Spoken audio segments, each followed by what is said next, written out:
You know that feeling where you meet a character and you can't stop thinking about these characters and they just keep following you once you're finished with the book or you don't have another book to read in that series? You just feel this emptiness.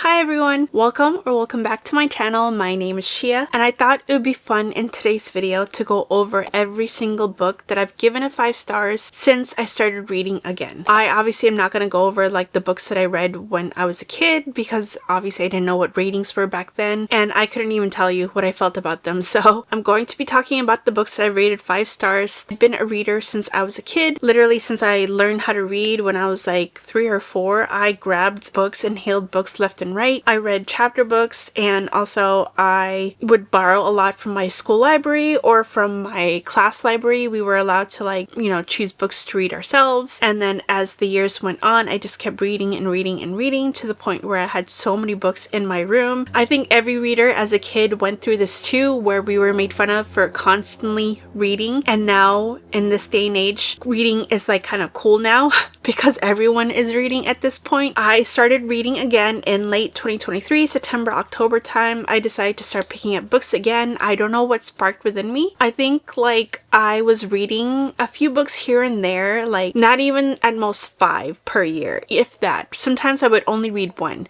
and sometimes I would only focus on like thrillers at that point because I really wasn't into reading. Like I said, I didn't know where to start. I think I stopped reading around the time when Twilight was wrapping up as well as Hunger Games. As soon as I finished those series, I didn't really know where to turn to next and I started reading more dystopian books, but a lot of them didn't capture the magic of Hunger Games, and also the fantasy books that I used to read just wasn't giving me the obsession that I wanted from them. So I think that's when I stopped reading. But then I got into booktube and bookstagram and booktok, and that's when it just went crazy from there. My taste has changed a lot over the years, as I've noticed as I was going through all the books that are rated 5 stars on my Goodreads. A lot of them, like they first started off just like fantasy, pure fantasy, and then they started going off this year or last year to sci-fi, and then some literary fictions now, and also contemporary romances are rated 5 stars too. And I just thought it would be nice to go through all of them to see how my tastes have evolved in the past 2 years, almost 3 years now since I started reading again, and how if I read certain books now, if I would have rated them 5 stars, probably not, but let's just get started. On to the first book I ever rated a 5 stars when I started reading again, and that was Divine Rivals by Rebecca Ross. This is a part of the duology of the Letters Enchantment duology. It's finished. The second one is Ruthless Vows, and I absolutely love this book. I loved the whole entire aspect of it mixing with the war that's going on. We follow 2 characters, Iris and Roman. They are like work rivals. They work at the same newspaper company and they're trying to vie for the same role. And it's around that time where females weren't really seen as like equaling to men at that point. They both get assigned to start going over this like war correspondent thing. And also they're set in a fantasy world where it's the wars of the gods and they are requiring humans to fight their fights for them and to choose a side. I remember crying in this book because there was such a heart-wrenching thing that happened in the middle of it, and also Rebecca Ross's beautiful writing and how she writes human emotions in here, and their love story was so good. I absolutely loved this first book in this duology. Ruthless Vows was just a bit disappointing to me. I just didn't like how it kind of strayed away from the whole entire love story, which is the reason why I fell in love with it in the first place. And I know Ruthless Vows, like she wanted to focus more on fantasy and that's what it was, and focusing on the setting and like the war aspect that was happening. But I honestly felt the whole entire time that I wanted to go back to Roman and Iris. And so I just felt like that book was kind of a disappointment. It wasn't terrible, but it was a disappointment. So I definitely think the first book is definitely the superior of the 2. And then I remembered how much I love the Shadowhunters universe. I heard first when like Infernal Devices came out how amazing this was, and it was better than Mortal Instrument series, but I was kind of scarred from the Mortal Instruments after I finished like 3rd one. So I was hesitant on picking up Cassandra Clare's like books, and I know it's set in sort of like a Victorian England England, and where it's more of like steampunk-esque rather than where it's set in New York for the modern day Mortal Instruments series. Absolutely fell in love. The whole entire aspect of like the steampunk background and how we follow these characters, Jem, Will, and Tessa, in this whole entire love triangle. I haven't read a good love triangle since this series. I think the good measure of a good love triangle is the equal amount of care you take with every single character. Instead of like where we usually have love triangles where there's obviously one side more favored than the other, but for this one you genuinely don't know and don't want her to choose between the two because they're both such good like choices. Jem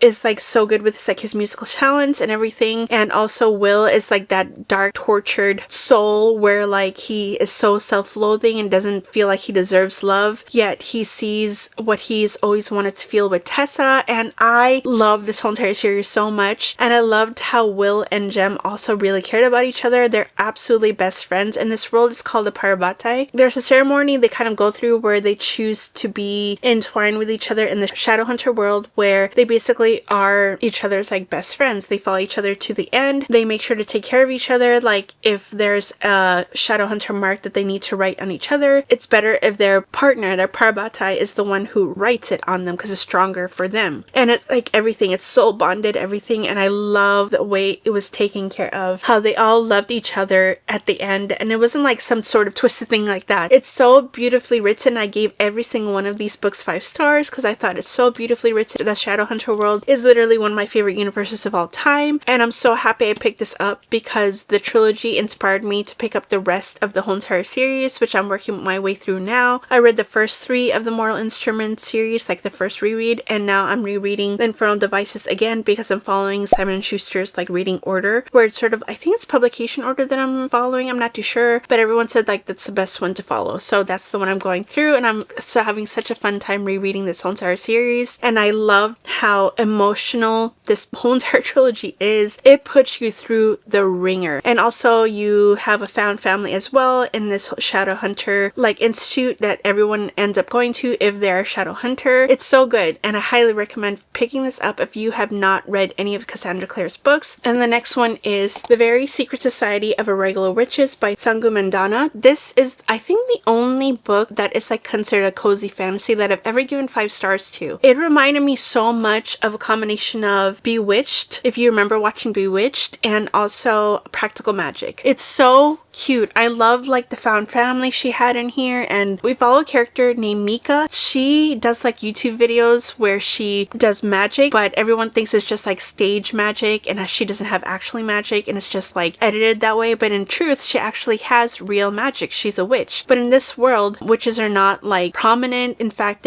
she's a part of the secret society called the Very Secret Society of Irregular Witches, where they meet like once a month, I think, to keep each other's like secret away from the mortal world. Out of the blue, she's contacted by somebody saying that they need a witch to come train some young little girls because at this cottage, and so she's not too sure if she should go because it sounds like a scam or whatever. But when she ends up deciding to go, she goes to this like little cottage where there's this big found family where it's like the employees of the family ends up taking and responsible and adoption of these 3 little girls, and they're little witches, and since they're mortals themselves, they don't really have a knowledge of magic, so they ask Mika to come and teach them. And also there's like a grumpy librarian there too who doesn't really trust her. They just don't get along, and there's just like a grumpy sunshine kind of like aspect with it because Mika has been very optimistic her whole life despite a lot of stuff that she's been through. I loved how cozy it is. I loved how well done it was, and yes, the stakes were not high, but it was so well done. I'm trying my hardest not to talk too much about books because I know I could talk a lot. The next book is The Ballad of Never After by Stephanie Garber. This is the second book in the Once Upon a Broken Heart series. It follows 2 characters named Eva and Jax. Also, Jax is a fate. If you want to have like a little backstory behind him, I would suggest reading Caraval first, but you don't necessarily need to read Caraval to get into Once Upon a Broken Heart because there's only a little like nods here and there to the characters of Caraval, and they do show up a little bit, but they're not a part of the main story whatsoever. It's such a fairy tale trilogy, but my favorite by far is the second book, Ballad of Never After, because I loved the interactions between Eva and Jax in this book, and also the cliffhanger at the end of this book was crazy. I did not expect the cliffhanger whatsoever. I was so mad and angry at the cliffhanger of this book, and I thankfully didn't have to wait too long for the last book to come out, A Curse of True Love. Curse of True Love was a little bit disappointing for me. I binged that book in less than one day. I got it as soon as like it was a release day, and it was really disappointing because it didn't really focus on the love story that much. It was kind of introducing side characters that we honestly didn't really want to learn about. We wanted to know more about Eva and Jax. Granted, their happy ending was great. It's just I wish we had more time with them. Thankfully, there is a novella that's coming out in September, I think September or October, where it's all about Eva and Jax, and I'm so beyond excited. Hopefully it will make up for like the lack of time we had with them, and I'm so excited to pick that up. But yeah, this was the only 5-star I gave to this whole entire trilogy. Next two are Fourth Wing and Iron Flame. I know Iron Flame gets a lot of heat because especially since Fourth Wing was a lot of like love for a lot of people, but I absolutely loved both of these books. They are literally the two books that got me back into reading and obsessing with fantasy. Like the other books that I talked about, they were great and all, but I didn't get the obsession I got with fantasy and the connection and the emotional like turmoil I had until I read Fourth Wing. You know that feeling where you meet a character and you can't stop thinking about these characters and they just keep following you once you're finished with the book or you don't have another book to read in that series. You just feel this emptiness. That's how I felt with Fourth Wing and Iron Flame. Like the moment I was done with these two, I literally kept rereading scenes over and over and over because I just couldn't let go of them, and I knew that we were gonna wait a long time for the third book to come out, and I got so obsessed with these two books. Like I know Fourth Wing gets a lot of flack because there's so much hype around it, and some people like think like it's not worth the hype. I disagree. I think it's completely worth the hype. It has a lot of special meaning to me because it is the series that got me back into being obsessed with reading. When you know the soul books that you pick up and know that it's literally going to change your life, that's how I felt with Fourth Wing and Iron Flame. These two books will forever have a place in my heart. Violet and Xaden, the obsession I had with them two, and the world and the dragons, oh my gosh, you should have seen how down bad I was after I finished Iron Flame. It was so bad. Third book, Onyx Storm, is not in here because I obviously didn't read it until it released last year, so I will talk about that. And next, because I was going through that drought of being so devastated by not having another Fourth Wing book to read, I decided to take the journey on of Sarah J. Maas' universe. And so I first started with ACOTAR. ACOTAR was okay. Like, it was my second time reading it. I did read it a few years back and I liked it, but I just didn't see the hype. And I had A Court of Mist and Fury downloaded on my Kindle for the longest time, but I just didn't feel like picking it up. So I was trying to look for a band-aid to, you know, recover myself from like the Fourth Wing hangover, and everyone said that ACOTAR was the best one to do it, so I decided to pick it up again. I was kind of hesitant because I wasn't too sure if I was gonna like Sarah J. Maas' universe. Wow, was I so wrong. I pushed through ACOTAR, gave that a 4 stars again, but as soon as I picked up A Court of Mist and Fury, I was like, I get it. I see the hype. I see why everyone loves this series so much, especially like the people we meet in here, the inner circle that we meet, the new like area that we see, the love story that we like go over in here. Oh my gosh, I got obsessed. Of course, I gave this a 5 stars. I loved the whole entire fan family of it, and I hadn't seen a good fan family like this in such a long time. I see why it was such an obsession, and also I loved the love story in here. I've never seen like two characters where they help each other through their trauma. Instead of like ignoring each other's trauma and making each other go through their own trauma by themselves, they helped each other through their trauma and gave each other the grace to grow and not push each other to do anything that they didn't want to do. And I love this book, and the ending cliffhanger was diabolical. I was so upset. Of course, I had to dive straight into ACOWAR. I love this book so much. I did give it a 5 stars, and I loved the conflict that was kind of resolved in here, even though there was still like stuff that they still had to deal with. I loved the relationships in here too. Also the way Tampon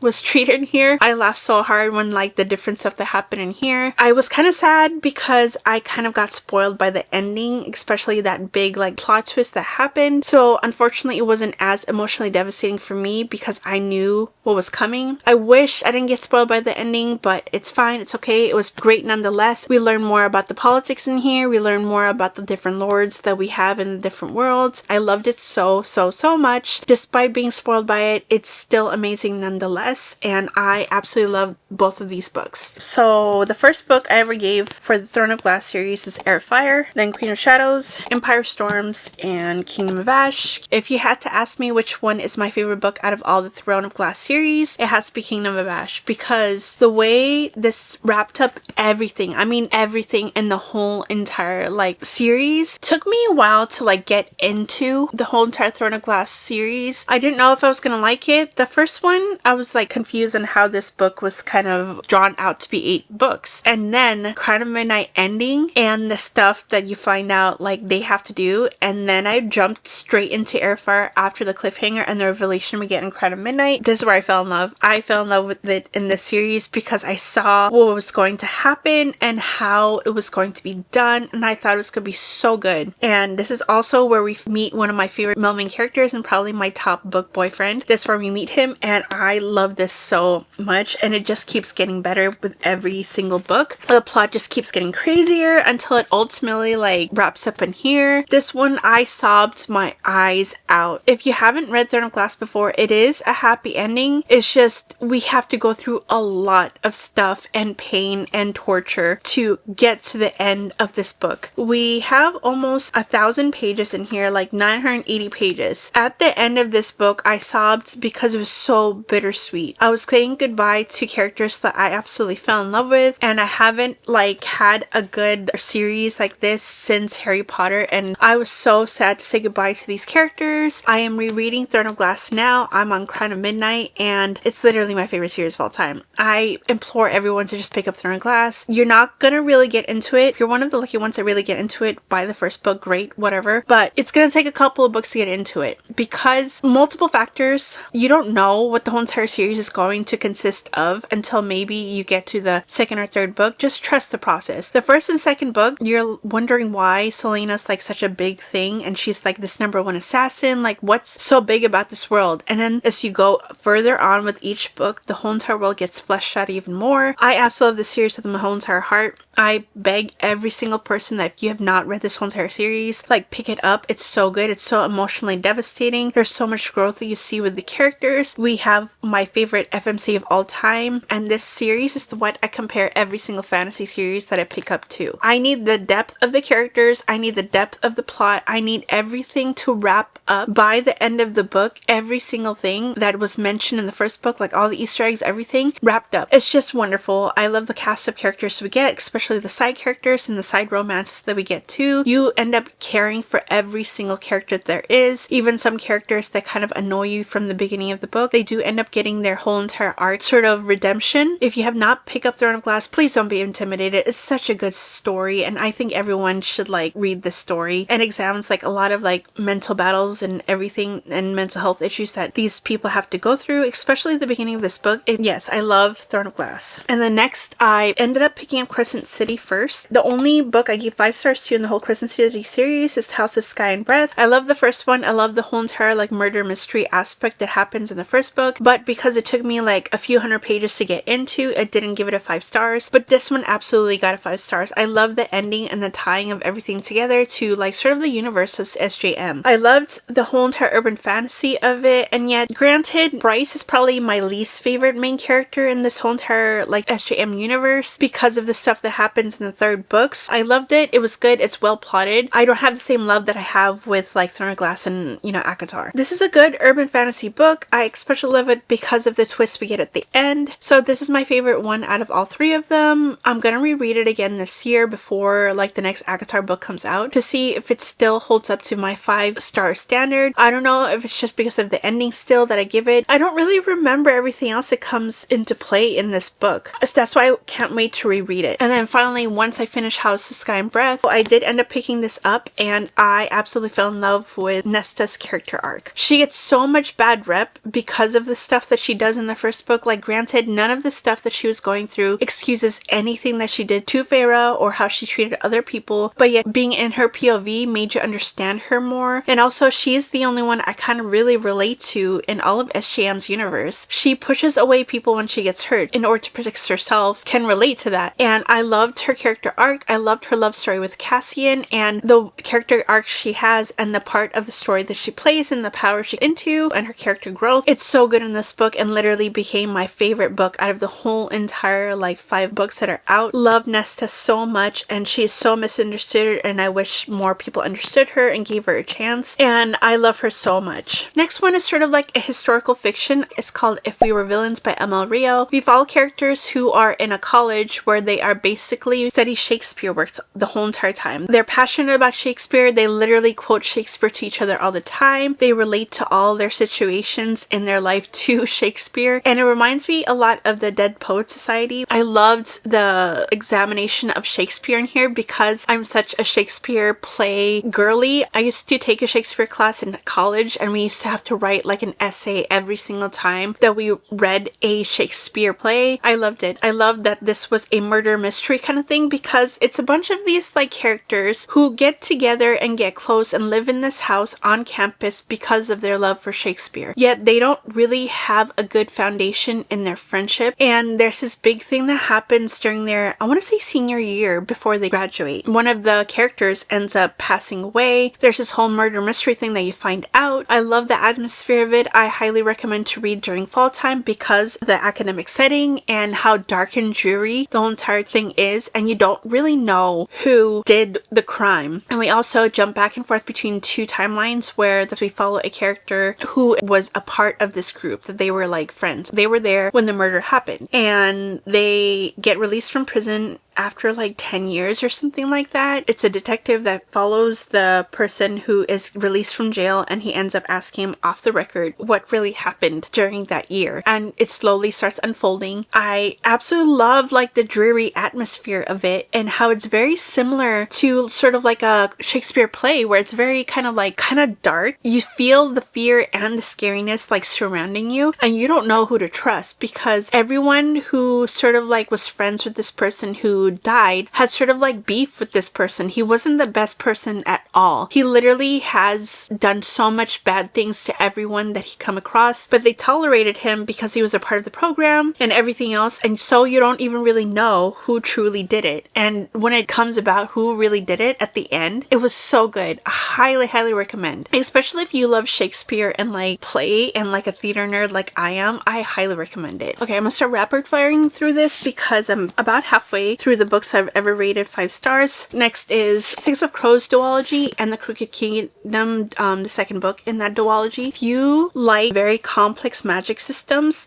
you would like the Grisha verse. If you are a beginner to fantasy, I would ask you to pick up Shadow of Bones first. Shadow of Bones gives you the whole foundation of the story. This one just kind of like sticks you in it. I think this is the superior of the whole entire universe. I've yet to read any of the other duologies. I think there's like one more duology that I haven't read yet in this whole entire like universe, and I don't know if I'll ever pick it up, but this is by far my favorite. It follows like all these characters where they come from, they're like down in the dumps. They come from bad backgrounds, they come from like crime backgrounds, and they all have like different gifts that is needed for this heist. And this heist is going to help them basically become rich and never have to really commit a crime ever again, because every single person in this like 6-person group has their own like aspirations of things that they want to do with this money, and so they come together. It's such a well done fantasy. It's so good, and the ending like wrapped up so well, and there's like a little crumb of a love story in here too. I think there's a novella coming out of like 2 of the characters, Kaz and Inej, coming out later this year also, and I can't wait for that. And the way this ended, it was so bittersweet because we did go through some emotional stuff in the second book, but I absolutely love them and I treasure these duologies so much. Highly recommend picking up Six of Crows, and also the heist is so well done, like all the intricacies. I love Kaz. He's such a good character, so highly recommend picking this up. Next is it's another novella. It's called Six Scorched Roses. It's a part of the Serpent of the Wings of Night, like interconnected. They're like duets, but it's like the novella that takes place in between the first and second book, and it follows 2 characters that appear in the second book. The love story that came about in 200 pages was so good. It follows a character who is sick, and she ends up finding out that maybe vampire blood helps with that sickness and will hopefully help out her sickness, and her sister has the same thing too. And mainly she just wants to save her sister, and so she goes to visit this sort of like count who is a vampire and ask him, if you give me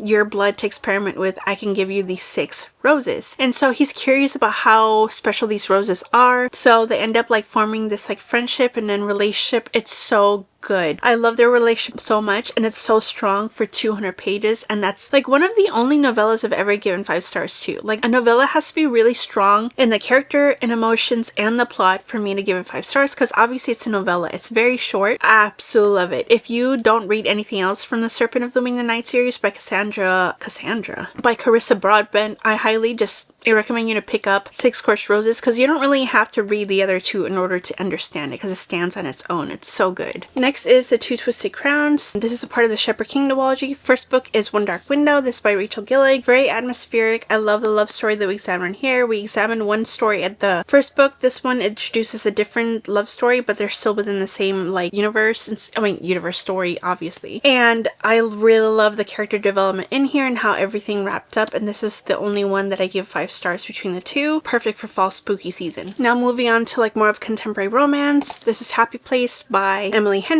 This is the first ever Emily Henry book that I ever read. That it was also not only about Harriet and Wynne, the couple that we follow, but also their relationship with their friends and how friendships change as like different parts of your life grow. Like, you become different adults and you grow from like the people that you meet when you're in college. You see if your friendship is strong enough to last. And I loved the whole entire thing in here. I know some people hate Happy Place. I loved Happy Place. It's such a more emotional book than what the title, you know, conveys. It's so sad, especially halfway through I started like really tearing up. It was dethroned for my favorite Emily Henry book when I read like another book that's on this list. Next to is the Last Hour series. This is the book trilogy that comes after Infernal Devices. It follows the offspring of the characters we follow in Infernal Devices. I obviously love Infernal Devices, so of course I wanted to follow them. And I thought it was just gonna be about the offsprings, but we also get like little sprinkles here and there of like the adults that we follow in Infernal Devices also. Like, we see how they're doing as parents, and I absolutely loved it. And I thought the characters in here were so good. Like, Cassandra Clare knows how to do family lineage really well. She makes you fall in love with like not only the parents but the offspring also, and there's so many sad things that happen in here. These two are the only ones I gave 5 stars to. Chain of Gold, which is the first one, and also Chain of Iron, which is the second one. The third one was a little bit of a disappointment because of like the things that happened in it that I specifically wish we had more focus on. Like, we were dragged through the mud of the yearning of this couple this whole entire time. Cassandra Clare knows how to make characters yearn for each other. Like, I loved this so much. And next I got into Abby Jimenez, and I picked up Yours Truly and Just for the Summer. I did read Part of Your World, but I didn't give that one a 5 stars. It was still good. It was like a 4.5 for me, but these two are the ones that I gave 5 stars to. Especially Yours Truly, because I love Jacob in this. He represents like male anxiety really well, since we're in his head, and it like is done so well. And I love his love story with Brianna. And Just for the Summer, I don't like Justin and Emma as much as I love Jacob and Brianna, but the way this wraps up at the end, where it also includes a lot of our other characters from the previous 2 books, from Part of Your World and Yours Truly, and how everything kind of like wraps up. And Abby Jimenez is, when she does her interconnected standalone, she likes to introduce other characters in here that are from the previous books, and I love how everything kind of wraps up. That's why like I recommend people to read Part of Your World first, Yours Truly, and then go on to Just for the Summer, because the cameos that we get in here from the other characters is like so much more meaningful when you read them in order. These are the gold standards for like books for contemporary romance. If they are not like this, where they're in equal amounts, you know, literary fiction kind of like story with like exploration of like different stuff that can go on people's lives, especially mental health issues, and also the equalness of like a love story as well. And I loved these two so much, and so I compared a lot of contemporary romance to these two and how I want the characters to be, and if they're not like this, I don't want them. And so the other book that I gave 5 stars for, Funny Story by Emily Henry, the male main character is very Nick Coded from New Girl. If you know, you know. He's very funny and sarcastic. He's a chef, and I love how he takes care of her and how they slowly come about. It's not like one of those big passionate like love stories that comes about. It's like a slowly falling in love, like with friendship and everything. And I absolutely love and adore stories like that and how this was done. I really like how both of the characters grew, especially with the situation they had to deal with. Like, both both of them kind of met when their significant others decided to be with each other, and so they both were kind of out of places to live. Well, technically Daphne was, because her fiance ended up telling her that he was gonna go and be with his best friend, which was Miles's girlfriend, and so she was out of a place to live because she kind of moved to Michigan all for him. And so she asked Miles, hey, can I live with you and take your spare room since we're kind of both in the same situation? And they slowly start falling in love and kind of also enter a fake dating situation as well. It's so good. One of my top favorite Emily Henry books. Next is my favorite contemporary romance series of all time, which is the Magnolia Parks universe. Two favorites are Great Undoing of Daisy Hates and Into the Dark. Into the Dark wraps up Magnolia and BJ's whole entire love story, and this is the last book we got from Daisy Hates. Daisy Hates is a lot more of like the crime mob kind of like story. She's a part of this like crime family where her brother is the head of the crime family. He kind of takes it over after their parents pass away. The main MMC, Christian, is also a part of a crime family as well, so that's how they meet. Magnolia Parks is a lot more of like a frivolous girl, and she kind of like annoys you at the first book, which is the Magnolia Parks book, and then she slowly starts getting more character development, and she's one of those characters where you just slowly fall in love with her. And her and BJ's romance is very toxic, and I love the character growth they finally go through Into the Dark. Finally, BJ finally like when it goes through character development. It took so long for him to, because he annoyed the crap out of me for majority of the books, but they kind of have that love story where you just can't see them with other people despite how many times they've tried. So I absolutely love this whole entire universe, and I've been waiting on pins and needles till the next two Daisy Hates books comes out. We don't know when they're ever going to come out. We have no updates, so we shall see. Next is I rated all three of these books 5 stars. It's the first 3 books of the Legacy series: Reign of Shadows and Endings,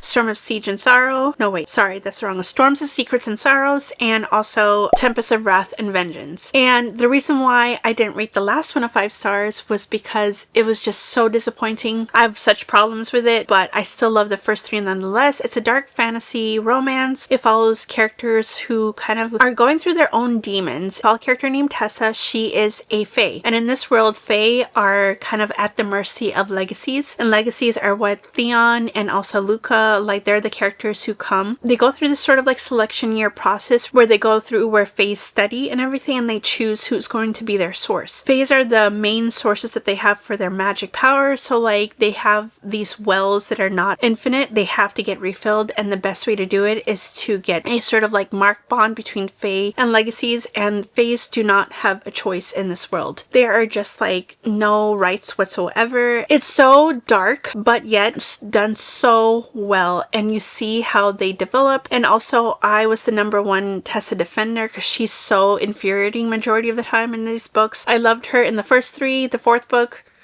we won't talk about that, but those are the first 3 that I gave 5 stars out of the Legacy series. So yes, I love the first 3, and I want to forget about the last one in all honesty. Now I'm going to be moving on to like some of the 5 stars I've given like fairly recent over the past year. And so the next one is Quicksilver by Callie Hart. I love this book for what it is because it's not necessarily a masterpiece. It's one of those books where it's just such a good time. I was hesitant at first about what kind of rating I would be giving this book, because when I first read it, it was a little bit jarring to say the least because of how Kingfisher was with Ceres, our female main character. If you don't know, our female main character's name is Ceres, and she lives in like the slums, and it is ruled by this like very cruel queen that clearly separates the poor from the rich, and the rich are like in this nice well-to-do like capital where they have parties every single night, where surrounding them is like the poor slums where people are not getting enough food, they're not getting enough water. In fact, every single person in the slums are rationed with water. And Ceres is left with her little brother Hayden, and she unfortunately gets caught stealing from one of the guards of the queen, and she steals this like gauntlet. So the queen catches her, of course, and takes her into the dungeon and basically tries to unalive her. And through a series of like fights she has with like one of the guards, she ends up inadvertently opening this portal to this like fae world, and out of it rises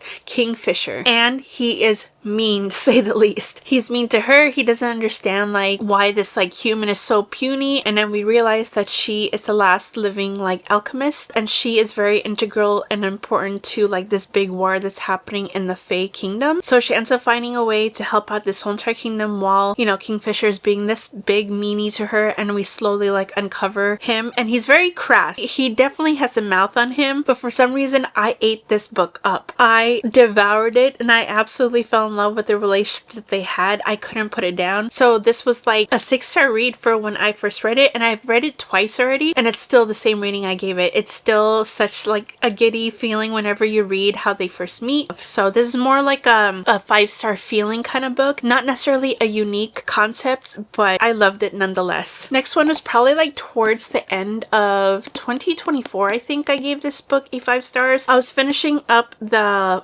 quartet called The Legends of Thesmar, and we follow a character named Althea, and she lives in this world where women are not allowed to fight. She wants to be a war sword so badly. She wants to train, she wants to learn how to fight, and she's been secretly training herself the past few years. Years before, women were allowed to join the war swords, but some prophecy happened where they said that if they allowed women to continuously fight, then something will happen that will get enacted and their whole world will end. She ends up proving herself and petitioning the king to allow her to become a war sword and to train. And she ends up getting trained by somebody named Walder Hawthorne, and he is our main character. I guess you could say he's like a broody, tortured soul kind of main character. He never became one of my favorites. This is not really a favorite series of mine, but I love the world nonetheless. I loved how Althea like slowly came into her own. I love the whole entire story of this, and they have to fight these things called the Shadow Wraiths. It culminates into this like big war, and Althea obviously like plays an important role in this. And also the war swords, they have to go through this sort of like rite in order to become like full-on war sword, and apparently during this rite is when they get like bestowed all their like gifts and everything that war swords are known to have. They're stronger, they're faster, and they're also harder to kill after they go through this like full-on rite. And the third book is like my favorite because of the developments that we get, the whole entire journey we have to go through to basically like become this war sword. And also I love the development between our male main character and our female main character. The first one was like, it got my attention, but I gave it a 4 stars. The second one I kind of gave, I think, like a 3 stars to it. It wasn't my favorite. I think the second one is probably the most spiciest out of all of them, and it was just filled with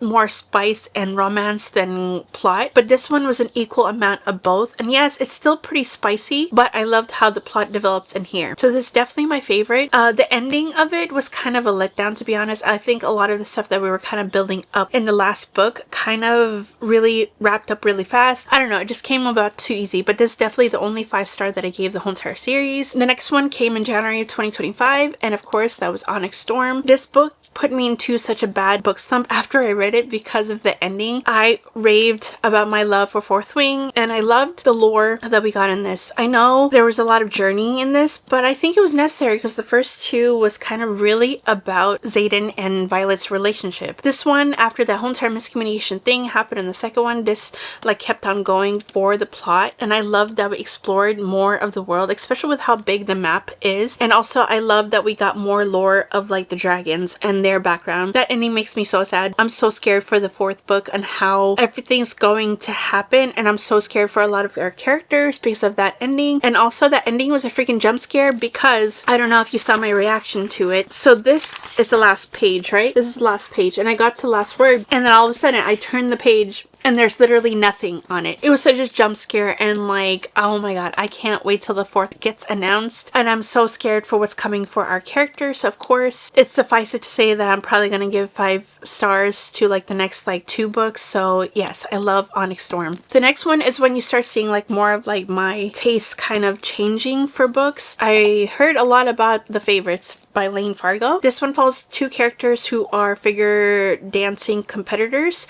They've known each other since they were kids. In fact, they grew up with each other, and they've been each other's figure dancing partners since they were like teenagers. Our FMC has been always ambitious. The only thing that she's ever wanted in her life is to become an Olympic gold figure dancer. She ends up getting a spot on this figure dancing training school that is run by like this big Olympic gold medal person, and it's like literally her idol. So she convinces her friend to go with her, and they have like this whole entire relationship. They're like childhood friends, and then they became lovers. It shows the whole toxicity of the figure dancing world, how everyone's out for themselves, how everyone is not afraid to step on other people to get what they want. This was so good. I loved how addicting the quality was. There's like a bit of mixed media in here because every other chapter it alternates to like sort of the past where they're telling the story of what happened, and then present is like a documentary that they're using to interview people to talk about the couple, because apparently there's like big blowout that happened that we don't know anything about, so we slowly get uncovered. And also it's so toxic. This is not a romance. Do not go into this thinking that it's a romance. It's definitely more of literary fiction, and these couple is not like the attainable romance at all. In fact, I don't think they even like should be together, but the way it was written, and also I loved the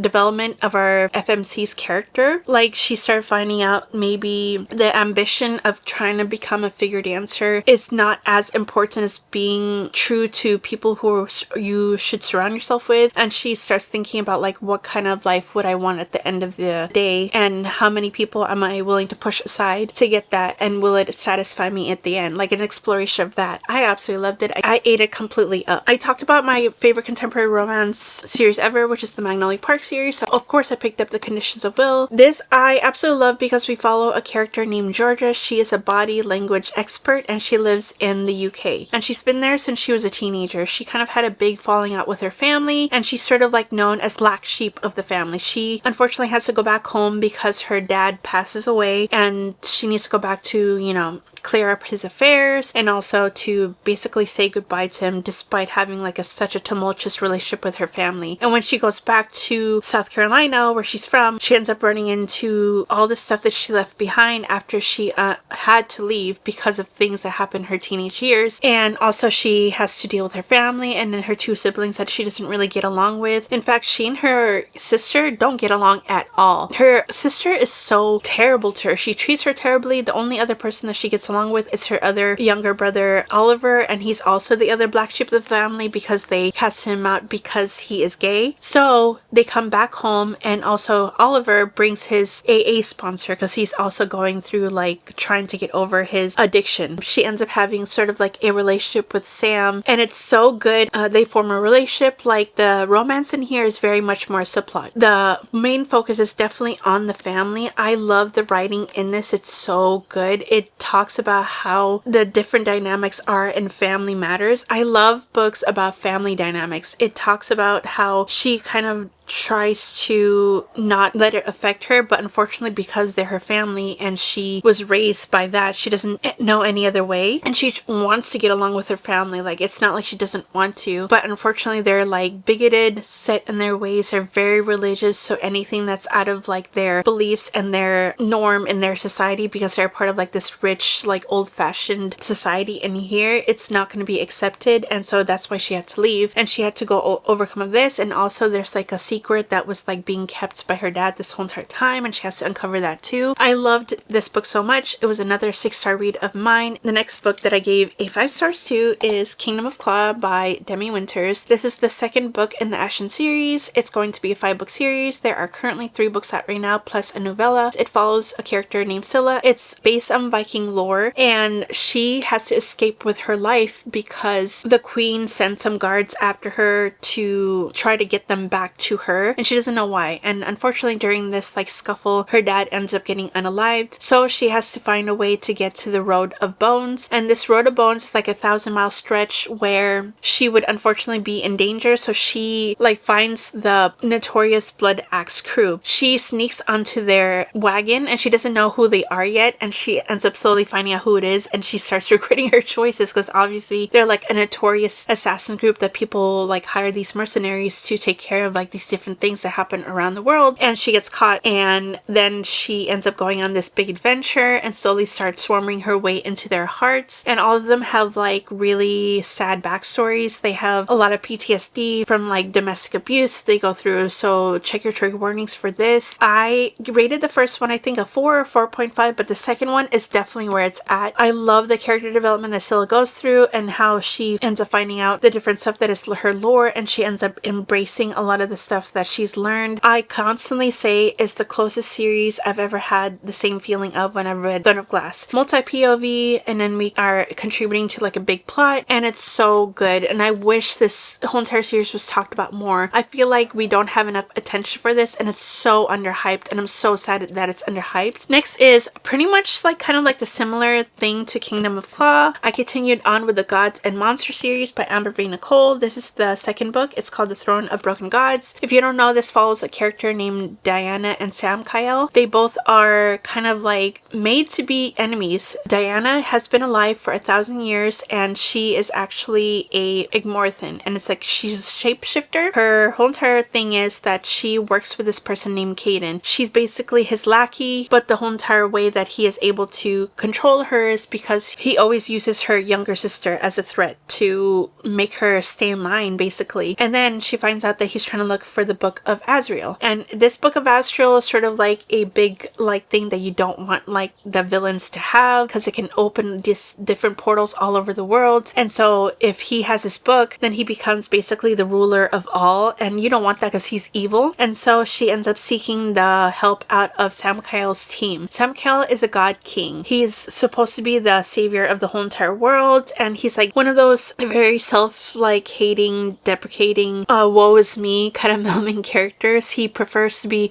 on his own. He's been self-isolating himself for hundreds of years because he doesn't want to be with his like found family, because he feels like he doesn't deserve them, and also he doesn't want to hurt them. So he finds out that Diana is kind of searching for this book, and so he ends up coming back to where he was from to help out with this whole entire conflict. I love their interaction so much. And then the first book, there's like a big cliffhanger that happens that affects Diana, and so she's kind of like in her revenge arc in the second book, and Sam Kyle ends up obviously falling in love with her in the first one, and he is like determined to get her back, and that's what the whole entire journey is. She reminds me of Nesta from A Court of Silver Flames, how much she hates herself and how much she just wants to hurt everybody because of the way she's hurting and the way he is helping her to overcome everything that she's going through, yet he's not the reason why to overcome everything. She needs to find it in herself to find the motivation to change and everything. And I love this so much. It's filled with so many creatures in this world, angels. There's a bunch of things that they have to work through to stop Caden and his like team from ruling the world, and he's so evil, and it's so good, and I highly recommend. Next is a sci-fi that I picked up, and it's called Golden Sun by Pierce Brown. If you saw any of my other continuing series vlog, or even my like top books of 2025, this was on top of that list. Golden Sun is so good. The first book is called Red Rising, and we follow a character named Darrow. He is a part of this tier casting system. He is a part of the lowest tier, which is the red tier, and the highest tier is the golds. And unfortunately, he runs into a tragedy that forces him to kind of help out this rebel group called the Sons of Ares. And so they kind of like basically give him a cyberpunk makeover, where they try to turn him into one of these golds. They're like the strongest and the fastest and the tallest of them all. They're like 8 feet tall, and he needs to find a way to infiltrate in there, and he can't do it unless he looks like a gold. And in the first book, it's sort of like, it's not necessarily an academic setting. It's like he attends his academy, but the way they do it is that they put you into this like giant, I don't know, open area, and they make you basically fight it out amongst the other golds to see who rises up at the top. And whoever rises up from the top is basically like called upon to get the best careers and be a part of these political alliances. And so Darrow's there to prove himself worthy of like this, because he needs to infiltrate into like the deeper inner circle of the golds to take them down from the inside. I love this book. The first book was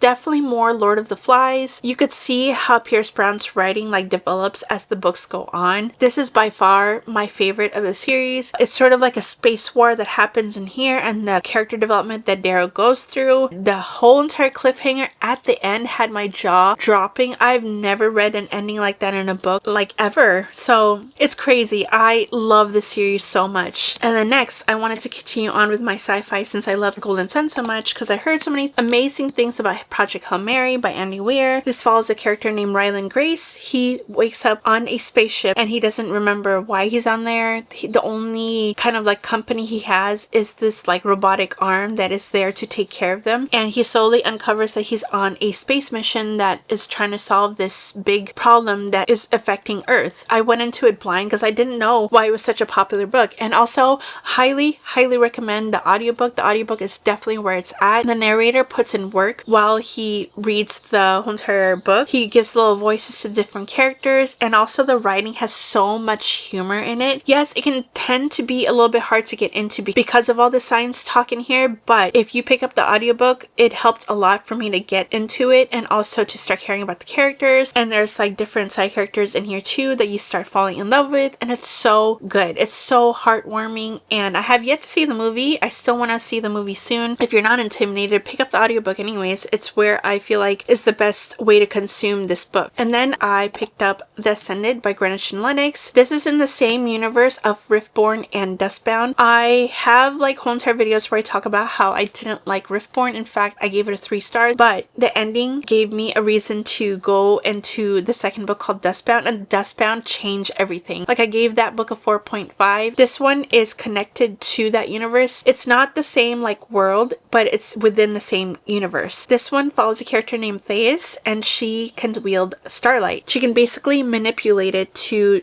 basically form any weapon that she wants. She lives in the seaside town with her dad and brother. They are oyster farmers. She wants a simple life. Anyone who is found to have magic has to participate in this trial called Trial of Ascension. But she doesn't want anyone to find out she has powers because this Trial of Ascension has a very small survival rate. Like pretty much everyone who goes in there doesn't come back home. And she doesn't want to leave her brother and her dad, obviously. But unfortunately, one day she gets caught having that power. So she gets forced to attend these trials, as well as her twin brother, even though her twin brother does not have powers. We are in such a trial fatigue lately because all of these fantasy books just wants to put all of their characters through trials. It's not unique anymore. They're the same things. This one was so unique. She goes through like 4 different trials that are so unique, and I love how they came about. I highly recommend The Ascended. My hand hurts from carrying that book. It's so heavy. The next one is The Night Prince by Lauren Pell Freeman. This was buzzed about so much last year, and like I kept hearing about it, and I'm like not really into like wolf shifter romantasy, but I heard so many amazing things about it, and pretty much everyone gave it like really good reviews, and apparently like it was such an easy read to devour, and it's on Kindle Unlimited. And guys, when I say that I got so engrossed in it, it took me less than 24 hours to finish the first one. This is so good. I devoured each of them under 24 hours, and Night Prince is by far my favorite. I gave the first one a 4.5, but this one is 5 stars because of the character that is more heavily featured in this book and how we develop like the plot. And I love the world. It's such a perfect like spooky season fall read because it's such a dark, dreary atmosphere. It's set in Scotland. Every other day it's raining, and we follow a character named Aurora, and she is a princess, and she kind of gets kidnapped by this wolf shifter Alpha, and then she starts slowly finding out the wolf shifters and what their past is and their background. And all her life she's been told that the wolf shifters are evil, and yeah, of course she's gonna get told that because they're her enemies, but they're actually kinder than she thought they were going to be. I loved it so much from last year, and I am gnawing at the bit to get the 3rd book, and I cannot wait to read the last book and how it concludes and which like choice she's gonna ultimately have. And we're almost done. And moving on with like the Red Rising series, I also gave Morningstar a 5 stars. Going back and forth on it, I thought I loved Morningstar more, but I think the way that Golden Sun ended, like the way it connected to me more, I loved Golden Sun more than Morningstar, but this one was just as emotionally devastating. I highly recommend the Red Rising series, especially if like you're not really into sci-fi. This one's more of a mixture of sci-fi and fantasy. It's sci-fi because of the space wars that you go through. This one is definitely more sci-fi than Golden Sun was, because we spent a lot of time trying to get allies for this like big war that we're like gearing up to. And also Red Rising was originally supposed to be just a trilogy, so Morningstar ends the first arc of like the whole entire series, but then the next arc starts off with Iron Gold, and that's supposed to be like 10 years in the future or something like that after the events of this book. And I've yet to start the next arc because I want Red God to be announced first before I finish my read of the next 3 books, and I will constantly scream from the rooftops that Red Rising is one of my favorite series of all time now. Okay, we're almost done. Introducing another literary fiction. This one's from actually earlier this year, and this one is Atmosphere by Taylor Jenkins Reid, and this one came out last year. And you guys, it's so good. It follows a character named Joan who ends up getting put into the NASA space program, and she's one of the first women who gets accepted into this program when it's mainly male, white dominated. And it jumps between two different timelines. The first timeline that we come across is like 7 years in the future, where they're doing this like sort of space mission that unfortunately is starting to go slowly wrong. And then we jump back to the past where we follow Joan and her cohorts and how she goes about overcoming these obstacles that she has to run through, being one of the first female astronauts to attend this NASA program. And also I loved how Taylor Jenkins Reid did not glamorize the life of an astronaut, where she shows you the grittiness of it and how you really have to want it in order to overcome everything that you have to be put through mentally, physically, and also emotionally, because you have to literally give up your whole entire life if you want to be an astronaut. And so she finds a found family in these people because she kind of has not really any friends in her real life. She kind of is a recluse. She keeps to herself mainly. The only person she really interacts with is her younger sister and her niece, and she's very close to her niece. She's kind of the second parent to her niece because her sister is a single mom, and she is trying to overcome this and become friends with these people and trying to trust people. And also there's like a love story in here too. It's done so well. I sobbed at the end because it's such a cinematic ending, and it's already one of my favorite reads of this year. This is going to be my last 2 books of my 5 stars. These are definitely the ones from this year, and I finally started my Brandon Sanderson journey, the Cosmere journey, and this is Mistborn. Everyone says if you're like new to the Cosmere universe, the best place to start off with is the Mistborn trilogy. This follows a character named Vin and also another character named Kelsier. They're both like Mistborns. Vin is a part of the sort of like a crime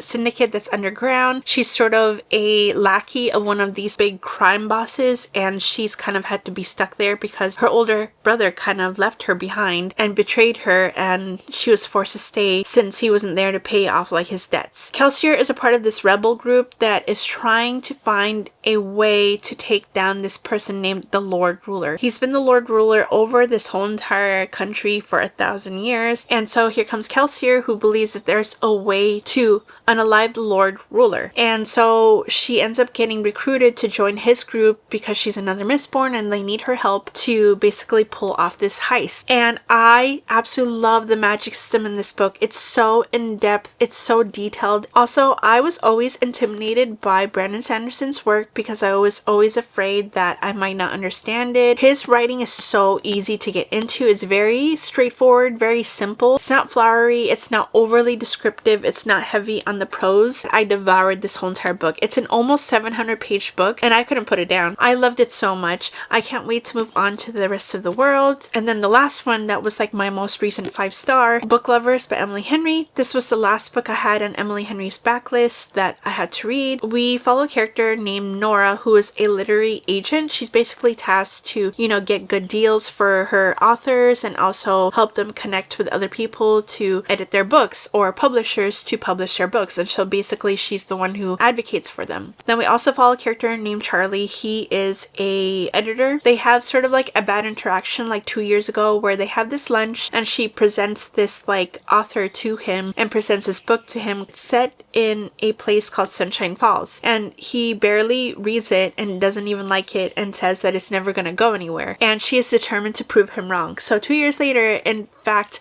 becomes this like huge success. So her sister is about to like basically in a couple months have another kid. She has 2 kids and another one on the way, and she asks her sister to go to Sunshine Falls to have like this last like vacation before she has the baby. It's so good. I related to Nora so much. She is this like typical older sister where she's had to basically take care of her younger sister, even more so because their dad abandoned them when they were kids, and her mom passed away when when Nora was early college and her sister Libby was in high school. So she's become the pseudo mom for them. I loved it so much. Alright friends, I hope the video is not too long. Those are all the books I've ever rated a 5 stars. I've been finding what my taste is gravitating towards more, and now that I know what I really like, I feel like it's easier for me to find sort of like 5 stars now, because I'm not meandering around trying to figure out what my taste will normally give a 5 stars. That is it, my friends, and since I haven't had a 5 star since February, I will be following up this video trying to find books that I feel like would be a 5 stars. I already know what books I want to read. All that to say, thank you for watching, and I really hope it gave you more of a overview of what my taste is for what books I would read. If you made it this far in the video, let me know what your recent 5 stars have been. Like and subscribe and leave a comment, and I will see you all next time. Bye!